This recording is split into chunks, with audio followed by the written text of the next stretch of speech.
Thanks for staying. I'm Francisca Kakra-Forsen. The otherwise peaceful protest to push for a new voters register ahead of the 2016 elections turned violent. Some protesters were beaten and whipped by police officers because they deviated from the approved route and attempted to march towards the Electoral Commission office, despite an injunction preventing them to do so. The police are being accused of using brutal force. I earlier spoke with Gabi Esario-Tredako, who was one of the people whipped by the police. There was a bit of a standoff. The standoff, as I saw, and I was very close to it. I was really, let me say, maybe about 3 yards away from what was happening between the police and those who were leading the demonstration. And it was not violent. All I saw and heard, first of all, were gunshots. And I think there were real gunshots in the air. Warning shots, whatever you want to call it. But there were gunshots. I mean, police were holding some, what I know to be AK-47. There were gunshots in the air. Next, they charged on the protesters with batons and canes. And also tear gas were all over the place. And the tear gas, because of the direction of the wind, appeared to be pushing back to where the police were. And I saw them running after the protesters who had dispersed and were walking or running away from the police. The fact that protesters have gone on unapproved route does not mean that they must be beaten, they must be brutalized by the police. It's not the work of the police. But, I mean, look, we live in a democratic society, apparently. Okay? And the human rights of people must be respected. Come in. When the police attack somebody like me, who was walking away from them, and not confronting them, and not engaged them with in any matter, was walking away, I will be attacked. And when I'm arrested by the police, another police officer comes with a horse to beat me up without being provoked, without me saying anything, just standing there to be beaten up. And you think, could this have been avoided? He says he will not let the matter rest, but will do what is right, even if it means going to court. Do what I believe so that peace cannot get away with brutalizing ordinary citizens of this country. And that's what I would do. Okay. And if it means going to court, I'm sure I know my way to court. Meanwhile, Public Relations Officer of the Police CID has defended the brutal force applied by police personnel to control protesters yesterday. ASP Dakwa says the action was unavoidable, and he said the protesters physically attacked the police and pelted them with stones in a bid to stop them from using unapproved routes. This, he says, is a breach of the court order restraining the demonstrators. 34 suspects have been arrested to assist in investigations. Truly, yesterday we arrested 34 people who were part of the demonstrators, and we brought them here and took statement from them, and they were granted bail for them to appear today for us to continue with investigation for a breach of the law. You ask, couldn't we have used any other way? Of course, yes. We were there with ourselves to stop them from entering those places. Now, what happened? The demonstrators started throwing stones. It's rather unfortunate that in some of these situations, the camera people capture what they want to see. But as I talk to you, we have policemen who have also been injured and at the police hospital receiving treatment. The demonstrators first started throwing stones and other missiles at police. Yes, missiles here, I mean stones, objects, any other thing, yeah. At police, hurting policemen. Would you agree that they should stand there? So we have to use tear gas, and that was the minimum force that was needed to stop them from, attacking police and then forcing their way to where they were not supposed to go. So we appealed to them. We didn't just start throwing our tear gas and whatnot. We appealed to them that no, you are not supposed to go here. You know the rules. This is this. There is even a court order. That's what surprises me. We, as law-abiding Ghanaians, the ultimate is the court. And when a court gives an order, why shouldn't we obey? But interestingly, you know what? The in such arrest, you find out that most of the leaders are not those people who are arrested. So the question is, why? Why don't they brief their men? Why don't they tell them that this is what we are going to do, and this is what the law is saying? We are not supposed to go here and do that. So I am of the view that they should brief the demonstrators that this is what the law, maybe even for all you know, most of the people who we arrested even are not aware of the court injunction. That is why investigation has commenced. And the Criminal Investigation Department is going to investigate all these activities, all these incidents, to see what actually happened. So until we finish with our investigation, I cannot tell you exactly what happened. But I can assure you, we will investigate and find out actually what happened. And relatives and close associates of the late chief of Etrima Koforidua from in the Ashanti region are calling for police protection as search continues for his suspected murderers. Nanose Edusa IV was shot and killed on Monday in what is suspected to be a chieftaincy dispute. Reports suggest his assailants shot him several times in the neck at close range while fixing his deflated truck tires. The late chief's wife, Patience Osei, and other relatives say they will continue to live in fear until all suspects are arrested. Let's get on the phone lines and speak to Ohiming Teria. Ohiming, what more have you gathered on this? Yes, for now, the police have managed to arrest 5 people, including the key suspect. The key suspect is Oyokohine's son, Nana Coup, whom the police says is a mastermind in the shooting or the murder of the late chief. And according to the Burkina Police Commander, Superintendent Mrs. Nyaba, prior before the incident, MCC police officers who were on the duty of motorway checks saw the chief in his truck. He parked and even spoke to the MCC officers and took to the next branch after the conversation.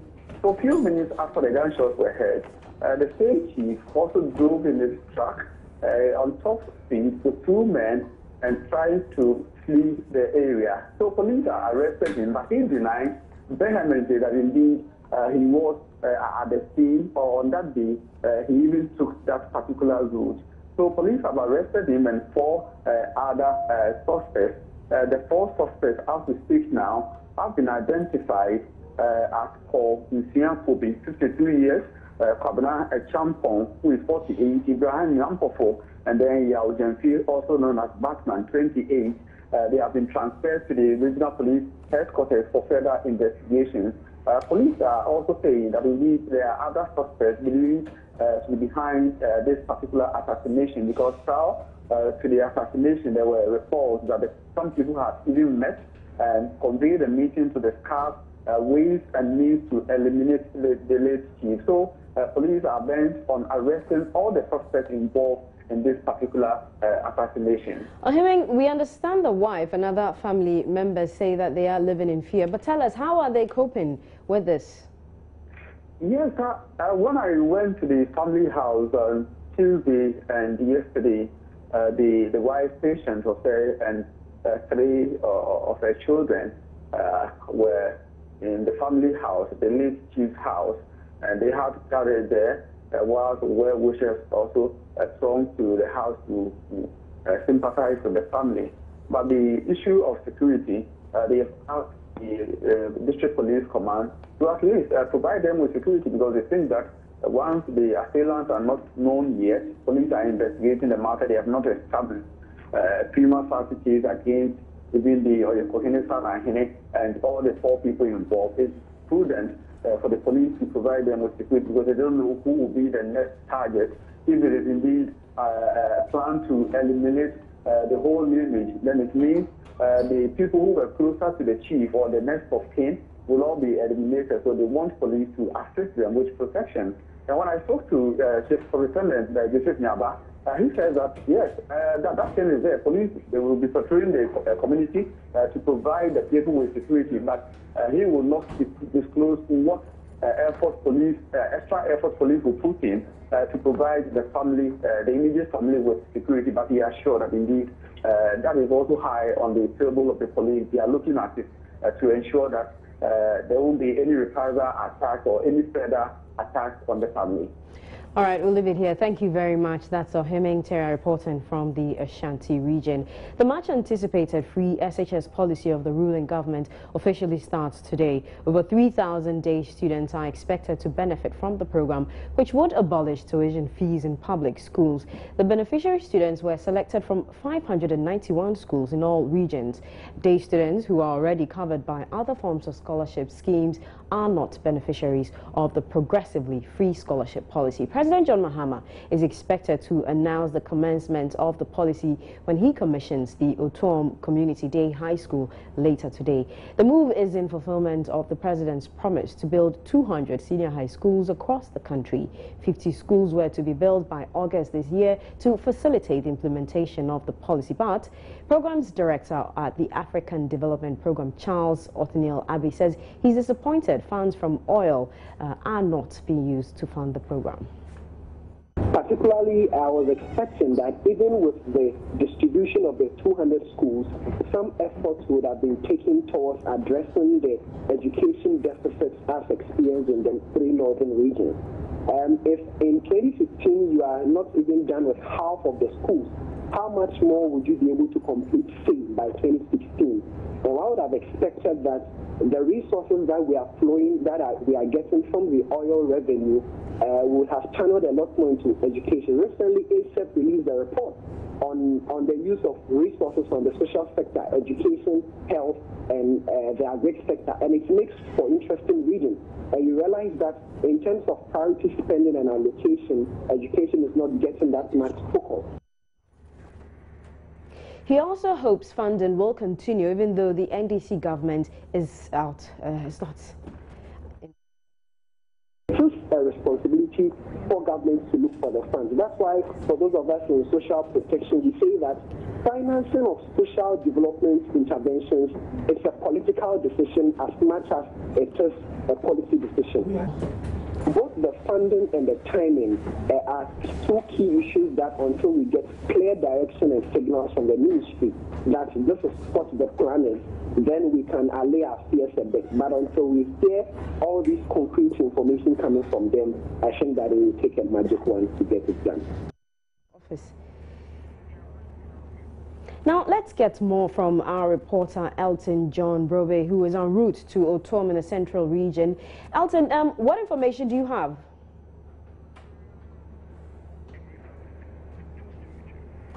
Okay, we do not have Elton John Brobe on the line right now. He is on his way to Otom. The president is going to commission a school to start the free SHS program. And Elton joins us on the telephone line. Elton, what's the latest information you have?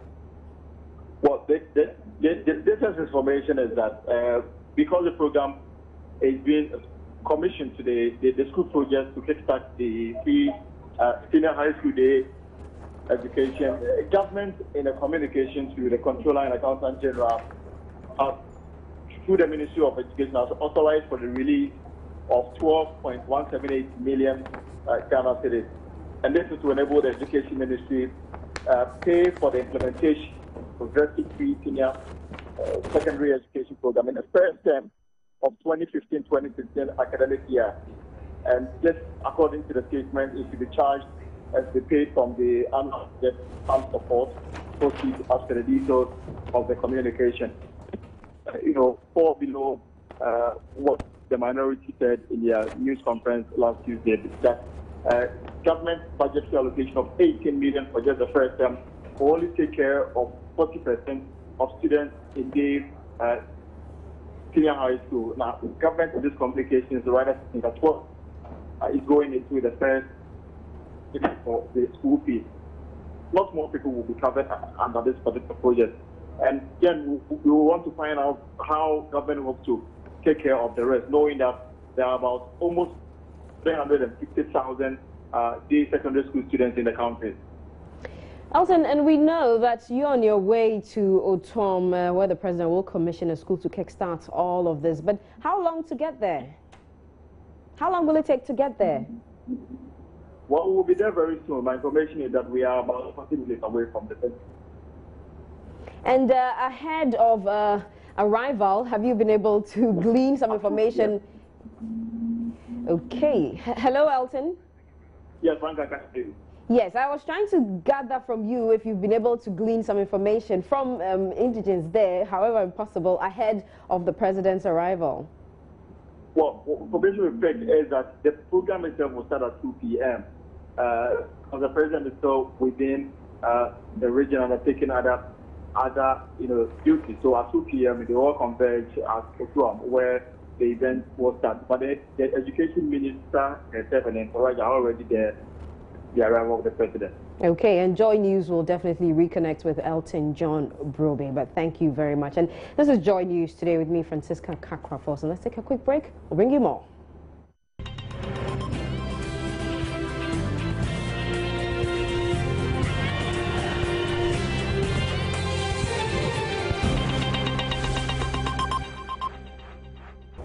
Hello again, you're watching Joy News today. Now, he tried to escape what he calls the economic hardships in Ghana, but ended up in a leaky boat thousands of miles away, desperately fighting for his life. Emmanuel is one of the many Ghanaians who embark on the dangerous journey of illegally migrating into Europe. After a harrowing journey, which ended halfway in Libya, Emmanuel is back to Ghana. In the following interview with Joy News' Latif Idris, Emmanuel says he will never embark on that journey again. Well, we tried to go to Libya, and after Libya we make a mind to continue our journey to Italy. But on our way we found so many challenges, so we were not able to enter Italy, and we just landed Tunisia, and finally we returned home. You mentioned challenges. What were some of the challenges you faced in this, travel? Well, on the sea, our balloon get puncture and it started deflated. So we are just praying and we are just moving. Water started entering the boat, so we are just moving the waters with our shirt and caps. So these are some of the challenges we face, and there's no food and water in that boat, so we find it difficult because of the fight, always gunshots, and many people were dying. So that's the reason why even I don't want to return back to Libya anymore. They told us the journey is not so difficult and it's not scary. So we know that the journey is not dangerous. That's why we make a mind to take that decision. How long did it take you on the sea going to Italy? We spent 5 days. During these 5 days, what was running through your mind? Well, during that 5 days, I know I was there, so there's no mind, there's nothing to do, only thing to pray. That's all I had to just say, because where we reach, we know that even we will not come back again, because on the sea it was very, very terrible. At the time I landed Libya, things were not all that the same because of their problems. Because of their problems, that's why I make a mind to go to Italy. Did you know about the problems in Libya before, getting there in the first place? Yeah, I know. You knew there was fighting, there was conflict in there. Why then did you decide to go there? Because of life. Because during that time, I don't have any actual work to do in Ghana here, so I decided to go there. And I know that during that time the problem was not so high like that. It's not too difficult like that. That's why I make that decision. Now, sitting here today, do you regret taking the decision? Yeah, I would say yeah. If you have the opportunities to start all over, would you still take the decision if you are faced with the same problems right now, no jobs, nothing? Would you still embark on that journey? No, I will not embark on that journey again.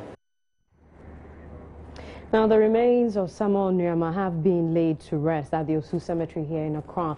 The Ghanaian Times reporter died in an accident after covering a presidential assignment in the Volta region. The state-supported funeral was held at the forecourt of the State House a few hours ago, after which the body was sent to nearby Osu Cemetery. A tribute read on behalf of President John Mahama described him as a very quiet but easily recognizable young man.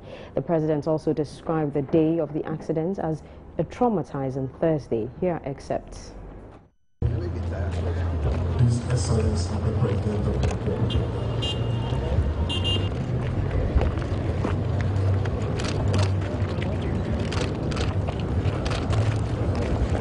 Read his tribute.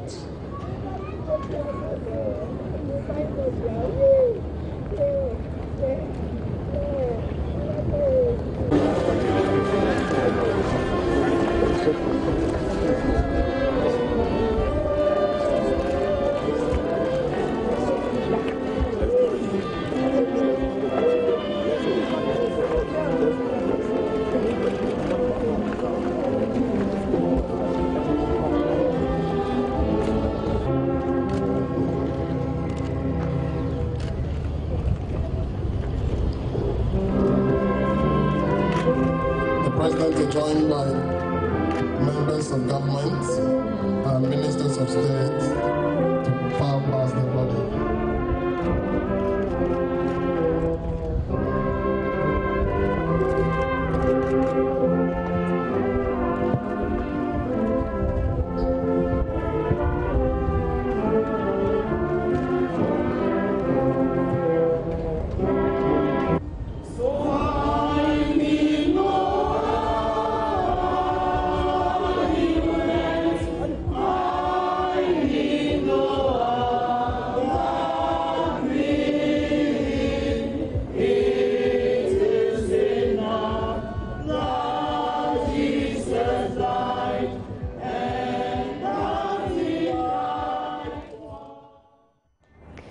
Minister of Communications Dr. Edward Omane-Boama paid a tribute to Samuel Nyama on behalf of government. Samuel, I'm so gutted by your death. 6 years of dedicated service to my office and all ends search the waste of your life.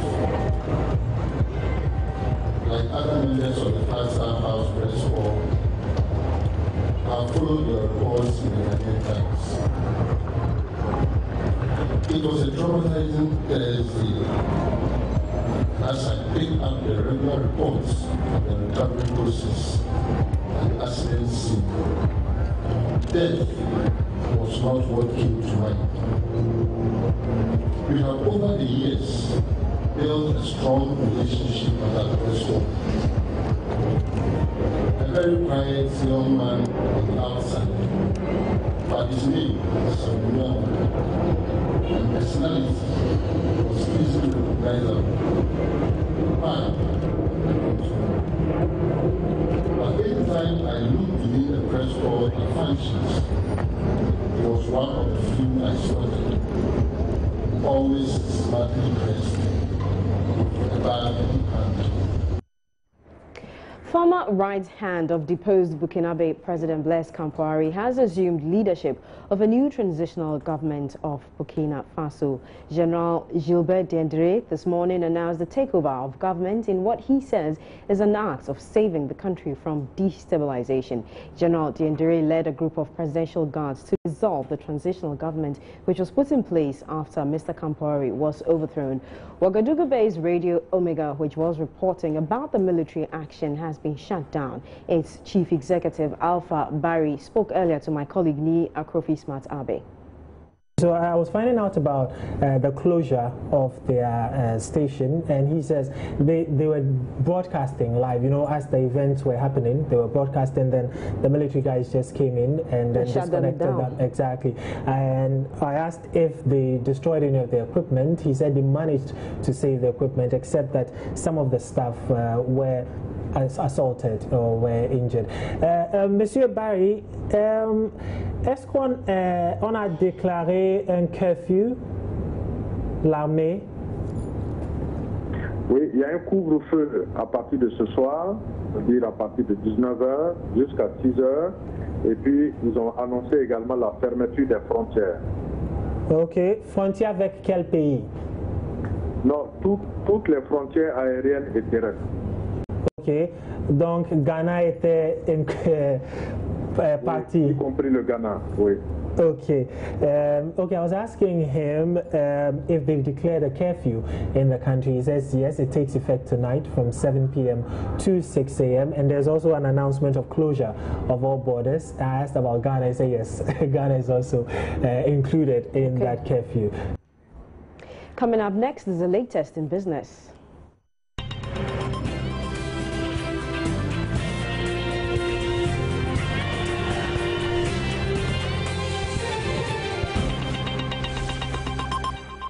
Hello again. The palm oil industry has contributed significantly to the development of the Ghanaian economy and providing jobs for thousands. A report on a survey by Monitoring African Food and Agricultural Policies, MAFAP, indicates that 134,000 tons of palm oil was produced in Ghana in 2009, of which about 50,000 exported. The report also states that about 300,000 persons were recruited in the oil palm industry.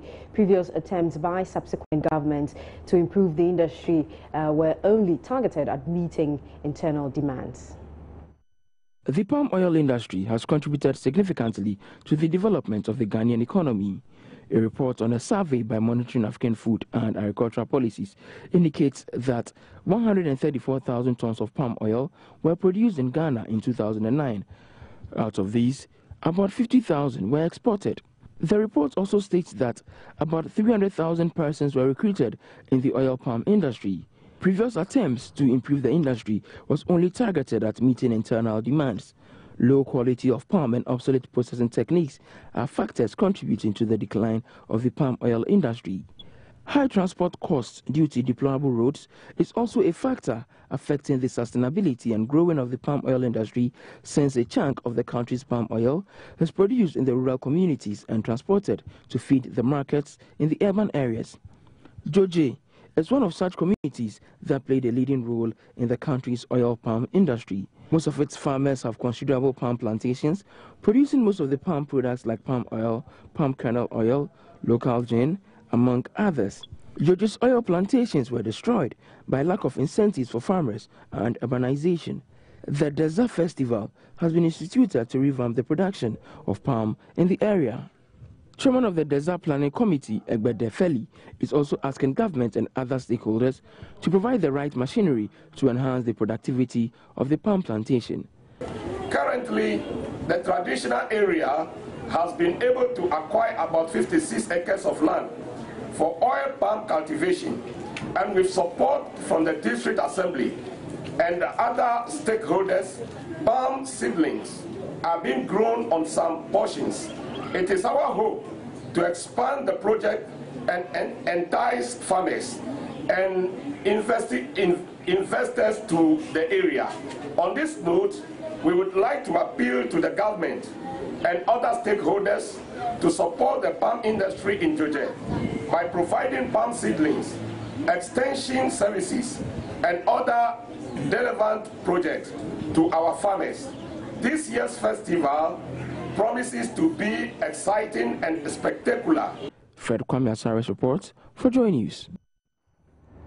And we have been telling you about the coup d'etat in Burkina Faso. Let's right now get some updates from the BBC's website. And this just came in. This came in about 12:46. It says that the BBC's Yakubu Ouedraogo in Burkina Faso capital, Ouagadougou, has tweeted this photo. And it's a picture. There's a blockade. The trees have been cut down and you can see smoke telling you that something has been set on fire. And you can see residents or citizens moving around. We also told you about the reports of deaths by some protesters in Burkina Faso, but you can get more on the BBC Live page. Yes, and that's how we draw the curtains on Joy News today. For more news, you can go to myjoyonline.com. They're talking about Donald Trump. There's also some issues in Techiman coming from Islamic leaders. And the judicial scandal by Anas Arimea Anas is also on. Thank you very much for your company. My name is Francisca Kakra-Forson.